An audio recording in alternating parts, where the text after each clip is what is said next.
Hello hi, मी संध्या कुलकर्णी. चला आज म्हटलं ढेमसाची भाजी करू. तर चला तुम्हाला पण दाखवते मी कशी करते ढेमसाची भाजी. याला कोणी डिंडे म्हणते, कोणी दिल पसंत पण म्हणते बरं का, आणि आपण ढेमसं म्हणतो. म्हणजे बरेच नाव आहेत त्याला, 2-3 नावं आहेत. आणि बऱ्याच जणांना हे ढेमसं माहिती नाही. बऱ्याच जणांना माहिती नाही ढेमसं म्हणजे काय, ढेमसं म्हणजे काय असं म्हणते. आता मला आमचा भाजीवाला आणतच नाही, पण त्यांना काल आणले म्हणून मी म्हटलं चला बरेच दिवस झाले आणि उन्हाळ्यात हे जास्त मिळतं, याची भाजी करावी. आता काय ती आमच्या तिथे भाजी मार्केटला जाऊन आणायचे, त्यापेक्षा आले दारावर तर म्हटलं चला करावं याची भाजी. आणि मग म्हटलं तुम्हाला पण दाखवू. तर हे बघा, हे मी आता ढेमसे आणलेले आहेत. आता हे छान मी याची भाजी करणार आहे. त्याला काय काय साहित्य लागते ना हे मी तुम्हाला सांगते. याला लागणारं साहित्य मी तुम्हाला सांगते. छान मी बारीक चिरून कांदा घेतलाय आणि हा टमाटा घेतलाय. हे शेंगदाणे, सुकं खोबरं घेतलंय मी, याला किसून घेतलं छान. आणि हे आलं लसूण पेस्ट आहे, आणि ही हळद आहे, हे तिखट आहे, मोहरी आहे, गोडा मसाला आहे, आणि हे धणे, आणि अर्थात याची भाजी आहे म्हणून ढेमसे. एवढंच याला साहित्य लागते. आता मी तुम्हाला दाखवते ही भाजी कशी करतात ते. चला आता तुम्हाला ढेमसाची भाजी दाखवते. हा जर जरड असला, जरड म्हणजे असं खूप असं जाड साल असते ना याची, तर मग हा सोडून घ्यावा, म्हणजे शिरून घ्यावा लागतो. नाही तर हा असा केला तरी चालते, साल खाल्ला तरी चालते, याचे साल चांगलं असतं. पण हा काय झाला, हा मोठा आहे म्हणून मी, हा खूप जरड आहे, साल अशी खूप जाड आहे याची. मग मी काय करते, आधी याची साल काढून घेते सगळी. हे स्वच्छ धुवून घेतले मी. हे बघा, मी सगळं साल काढून घेते याचं. आणि याच्यामध्ये ना बी पण असते, ते बी पण काढून घ्यायचं. याची भाजी खूप छान लागते. आणि तुम्ही खरं सांगू का, याची भाजी कशासोबत पण खाऊ शकता. साधी आपण भातासोबत, पातळ भाजी होते याची, सुकी भाजी पण होते. तुम्ही भातासोबत जरी म्हटलं ना तरी याची भाजी खाऊ शकता.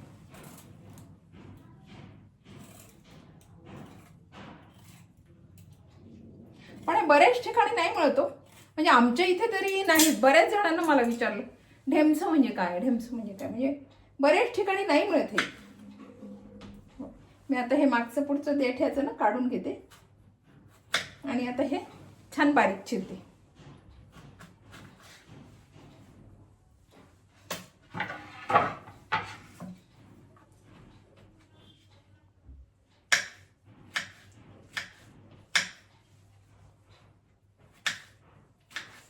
तुम्हाला जसं पाहिजे ना अशा याची तुम्ही फोडी करा. तुम्हाला किती बारीक पाहिजे, किती हे पाहिजे असं फोडी, असं काही नाही घ्यायचं.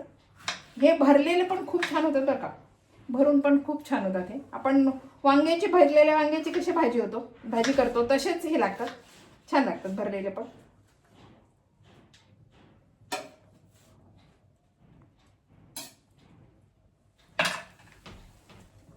आता मी ना सगळे हे साल काढून घेते आणि चिरून घेते.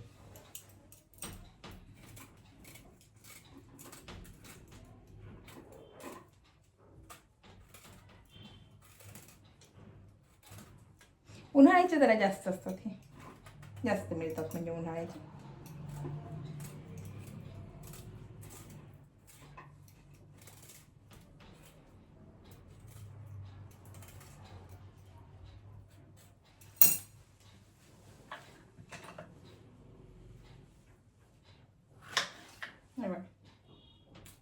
काही काही आता बघा, जरी हे मी साल काढलं, साल थोडं जाड व्हायचं, पण आतमध्ये कवळेवर काही अजिबात नाही. नाही तर याच्यामध्ये बी पण असते मोठं मोठं, तो पण चिरला त्याच्यामध्ये पण नाही, असं फार मोठं बी नाहीये.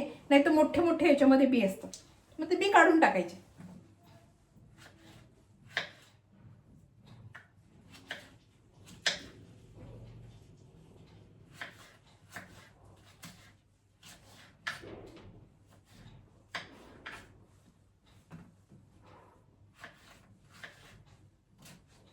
आपल्याला जसं जेवढे फोडी पाहिजे तेवढ्या करायच्या.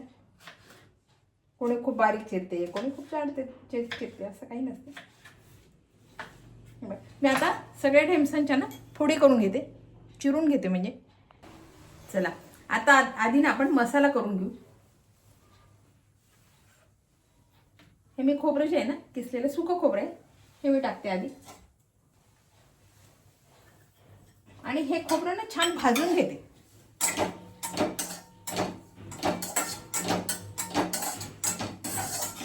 तुम्ही याच्यात ना थोडा खडा मसाला घातला तरी चालते, पण मी खडा मसाला नाही याच्यात घालणार.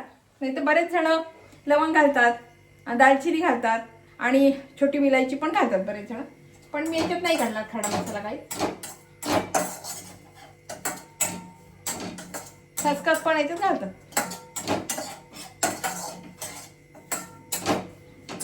आता हे छान मी भाजून घेते.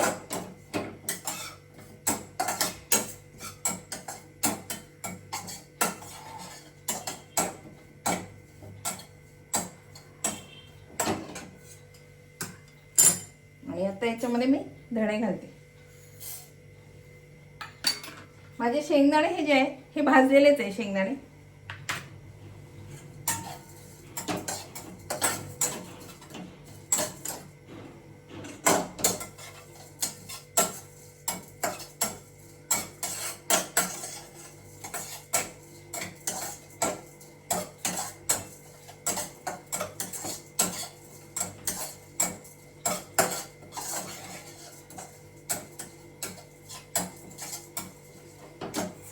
आपण मसाला छान भाजून घेतलाय. हे शेंगदाणे भाजलेले घालायची काही गरज नाही, पण मी नुसती याच्यामध्ये हे टाकून देते आता.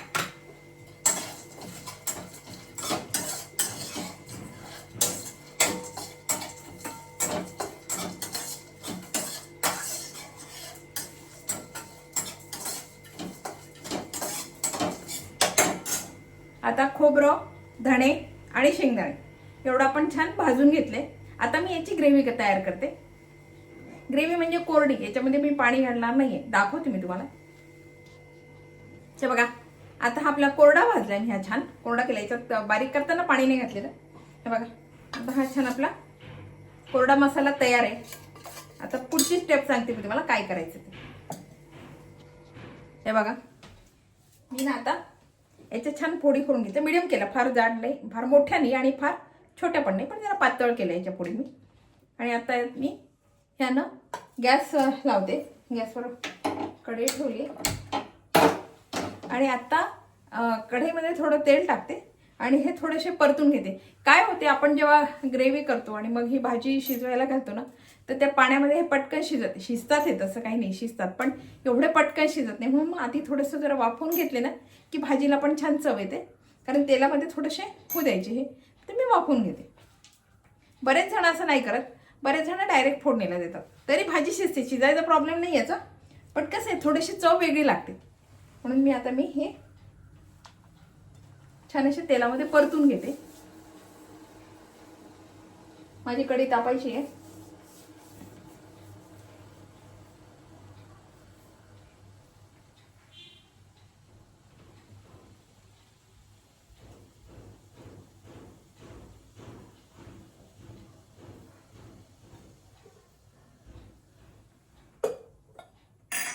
बघा आता मी थोडं तेल घालते, फार तेल नाही घालायचं, थोडंसं तेल घालायचं आणि वाफवून घ्यायची.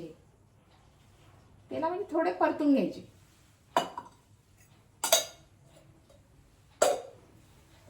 जेणेकरून आपण भाजीला जेव्हा फोडणी देऊ शिजायला वेळ लागणार नाही, पटकन शिजत. नाही तर आपली ग्रेव्ही उकळत राहते आणि भाजी पटकन शिजत नाही. बऱ्याचशा भाज्या असतात म्हणून.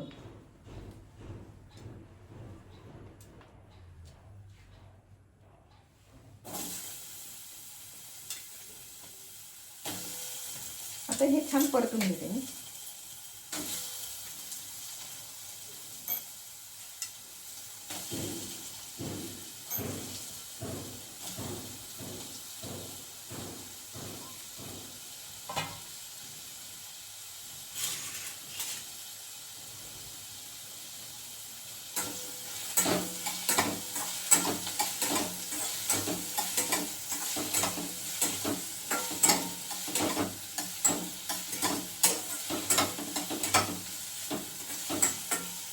हे छान परतून घेते. याच्यावरनं मी झाकण ठेवते, म्हणजे याला छान वाफ येईल आणि हे पटकन होईल. हे बघा आता मी हे छान वाफवून घेतले, दाखवते मी तुम्हाला. हे छान आता वाफवून घेतले, छान वाफ आली याला आणि छान वाफवले गेले. म्हणजे याच्यामध्ये आता हे अर्धे शिजले गेले बरं का. वाफवून घेतलं म्हणजे हे अर्धेच आता शिजले गेले. आपल्याला ग्रेव्ही करून पटकन हे टाकायला काहीच हरकत नाही, म्हणजे आपली 15 मिनिटात लगेच आपली तयारी झाल्यावर 15 मिनिटात ही भाजी लगेच शिजते.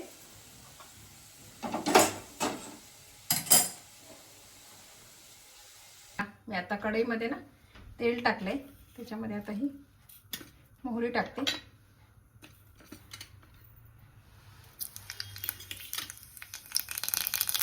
आणि ती मोहरी तडतडली ना की आलं लसूण पेस्ट आहे थोडीशी जाडसरच घेतली ना ती घालते. आणि नंतर छान हे देते आणि आता कांदा घालून देते.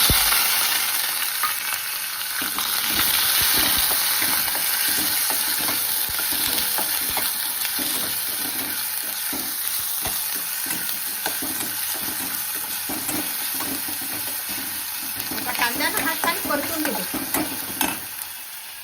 बघा आता आपल्या कांद्याचा रंग छान बदललाय. आता याच्यामध्ये ना मी सगळे हे मसाले घालते. हा जो मसाला आहे माझा केलेला हा मसाला घालते आधी. आणि हा पण छान परतून घेते. आता याला ना खोबरा आणि शेंगदाणे असल्यामुळे ना याला छान तेल सुटते. आणि आता हे बाकीचे आपले तुम्हाला पाहिजे तसं तिखट तुम्ही करू शकता. हे बघा आता याच्यामध्ये ना मी सगळे मसाले घातले. हा आपला मसाला गोडा मसाला आणि हळद तिखट मीठ नाही घातलं. हळद तिखट आणि हे सगळे मसाले जे मी दाखवले होते ना ते सगळे मसाले घातले याच्यामध्ये. आणि टमाटा घातला. आता या भाजीला थोडंसं होऊ द्यायचं. आणि आता बघा आपला मसाला याला छान झालं. आता याच्यामध्ये ना हे मी ढेमस जे आहेत ना हे वाफवून घेतले, तेव्हा तेलामध्ये थोडेसे हे करून घेतले, ते सगळे याच्यामध्ये घालून दिले आणि हे सगळं मिक्स केलं. आणि आता मंद गॅसवर याला एक वाफ येऊ द्यायची.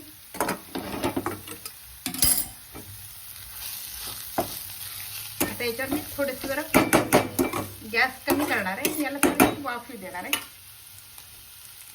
बघा गॅस एकदम कमी केला मी आणि याला थोडीशी वाफ येऊ देणार, कारण मी सगळे मसाले घातले ना त्याला छान तेल सुटलं पाहिजे असं म्हणून मी थोडीशी वाफ येऊ देणार याला. 2 सेकंद अगदी छान. आता याला वाफ आहे तर तुम्हाला पाहिजे ना तेवढं याला पाणी घाला.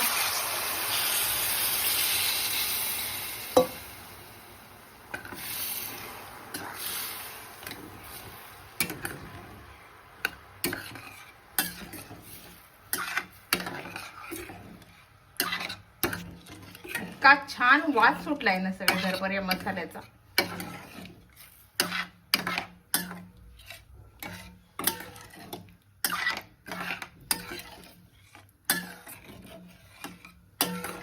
आता याला उकळी आली की याचा रंग थोडा बदलेल.